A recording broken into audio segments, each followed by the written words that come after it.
Hello and welcome to our tutorial on what makes English tick. Today's tutorial is about sentence structure.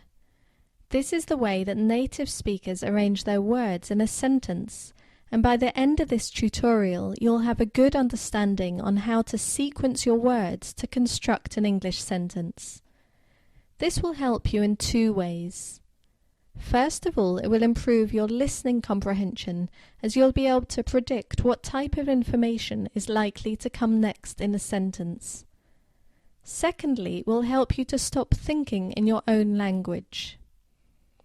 This tutorial is divided into two parts. The first one is about sentence structure, and in the second part we'll be talking about nouns, pronouns, regular and irregular verbs.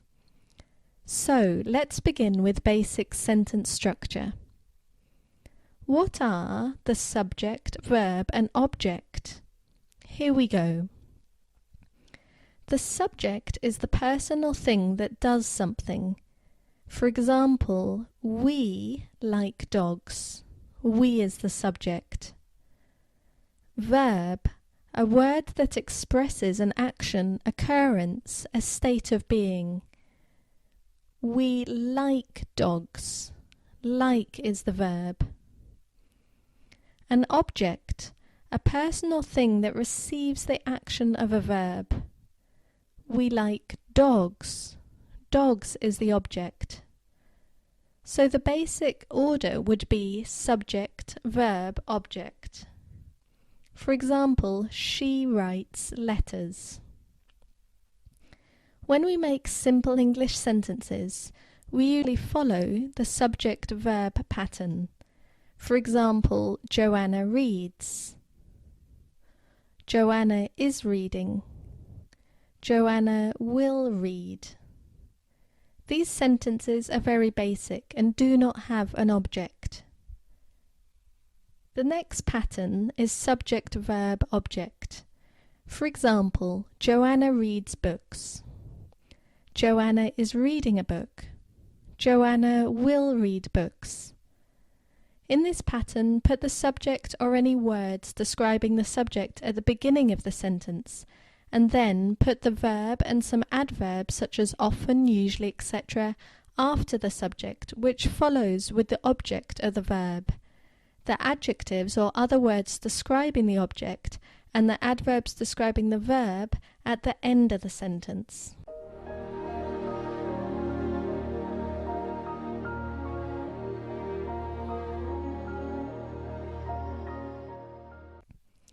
The third pattern is subject, verb and adjective. For example, Joanna is smart. The flowers are red. He is busy. Adjectives are describing, identifying or quantifying words. We'll talk more about them later. The pattern number 4 would be subject, verb, adverb. For example, Joanna is here. The train moves slowly. The location is described as here as well as the speed of the train is mentioned in this sentence. Note, an adverb describes a verb, while adjectives describe a noun. Pattern 5 is subject plus verb plus noun. This pattern describes people and things. For example, Joanna is my friend. We are teachers. He is a doctor. Adjectives are describing, identifying or quantifying words. English is a subject plus verb type of language compared to other languages. Now we'll talk more about sentence structure in a way of who, what, where, when, how and why.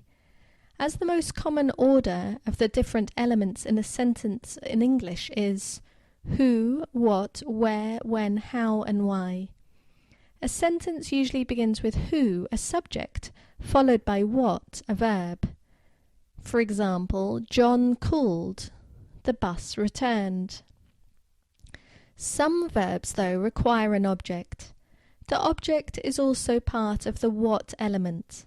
So make sure you keep the verb and its object together. Verbs with a direct object would be, for example, John ate breakfast, the bus hit the tree. Now let's have a look at some verbs with an indirect object. John spoke to Jane. The bus collided with the tree. After who and what, we add the other elements in the following order: where, when, how, and why. For example, John called earlier to cancel his appointment. Earlier is when, and to cancel his appointment is why. John ate breakfast on the train this morning because he was late. On the train is where, this morning is when, and because he was late is why. If one of these elements is composed of different parts, go from the smaller unit to the larger one. Different elements of when would be: the conference started at 10 a.m. on Tuesday last week. Different elements of where would be: they live in a flat in a big city in France. There's one specific case. You may occasionally hear a sentence start with an element other than who. This happens when you want to emphasize that element, and your voice should emphasize it as well. In written form, you should separate that element from the sentence with a comma. Make sure there's a good reason for emphasizing the element that you are putting at the beginning of the sentence, or you'll sound unnatural. For example, where at the beginning of the sentence would be: John ate breakfast on the train this morning. On the train, John ate breakfast this morning. The sentence above sounds unnatural because there's no reason to emphasize it. However, we can change the position of the sentence to find a reason. On the train, John was fine, but at the office he felt sick. Now, when at the beginning of the sentence: John called earlier to cancel his appointment. Earlier, John called to cancel his appointment. Again, as there's no particular reason to stress when, it sounds unnatural. However, if we contrast the two times, for instance, earlier with now, then we have good reason to put the time at the start of our sentence. Earlier, John felt sick, but now he's all right. How at the beginning of the sentence would be: the bus hit the tree with great force. With great force, the bus hit the tree. Again, it sounds unnatural. Now let's add another element. Make it into a little story, and there will be a reason for putting how at the beginning. For example, the bus swerved with great force and hit the tree. Why at the beginning of the sentence? The bus returned to the station to drop off the passengers. To drop off the passengers, the bus returned to the station. Sounds unnatural, doesn't it? Once again, let's emphasize the reason a bit more in this example.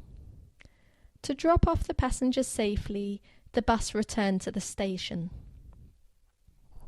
So remember, you can start a sentence with another element than who or what, but you have to have a good reason for it.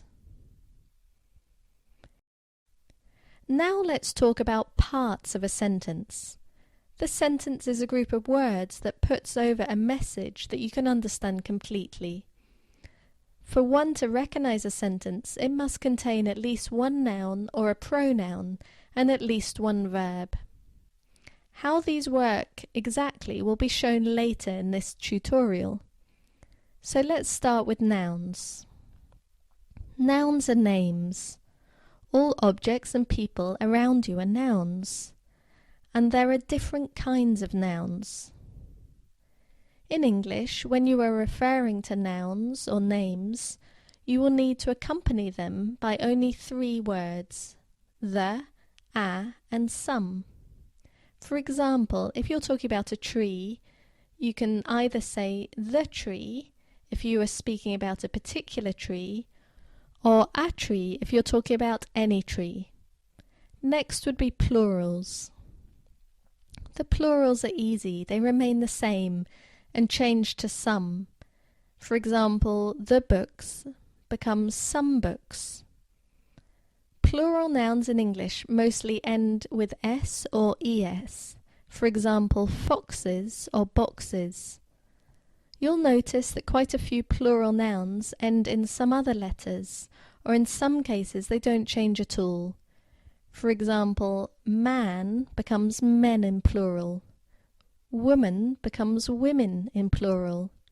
Child becomes children, and ox becomes oxen. Or fish just stays as fish, and sheep just stays as sheep.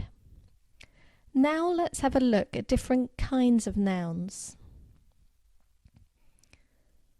In English, there are all kinds of different types of nouns. They're called common, proper, collective, and abstract nouns. They're easy to recognize by their meaning, but not by their appearance. Common nouns. Most nouns are common, and there is, by definition, nothing special about them. For example, a book, a chair, a man, a woman. Proper nouns. These nouns are names and always start with capital letters. For example, Paris, Peter, Ben Nevis. Collective nouns. This type of noun refers to groups and is often followed by a plural verb, even though the noun does not end in s. Collective nouns may be easily followed by a singular verb. You have to learn them. For example, the people are in charge, but there is a crowd in the square. Abstract nouns. These nouns refer to ideas, values that you can't see physically, but you can perhaps feel. For example, happiness, fear, truth, faith, hatred, love, and friendship. War is a difficult noun, as although it's in a sense invisible, it has a physical presence and therefore cannot be called abstract. However, peace is definitely abstract. Masculine, feminine, and neutral genders. The different types of nouns presented here, such as the common, proper, abstract, collective nouns, do not affect their gender, i.e. whether they're masculine, feminine, or neutral.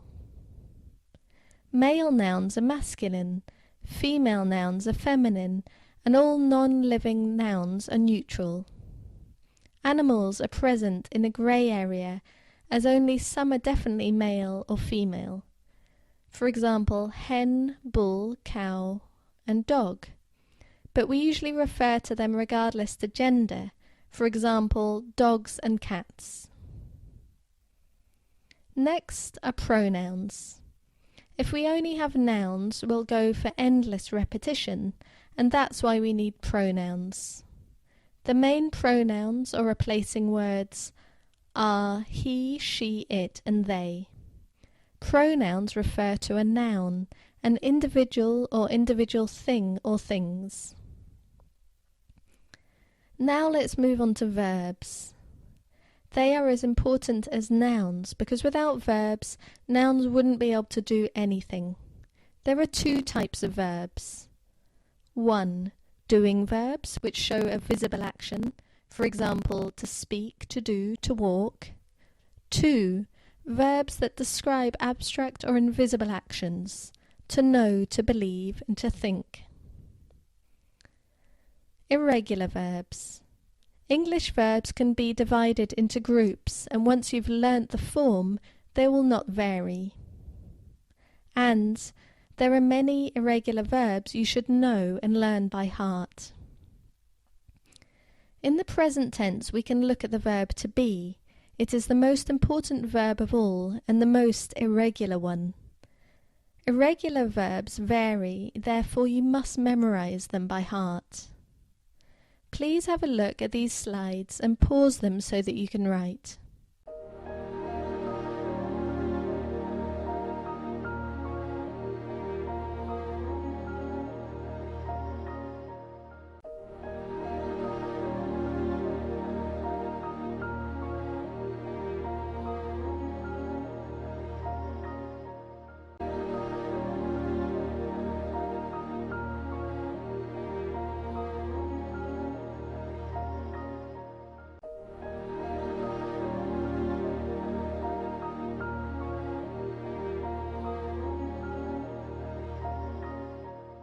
As a final thought regarding verbs, I would say they're also quite unusual verbs. We use them when we want to say can, like I was able, you were able, he, she, it was able, you were able, and they were able.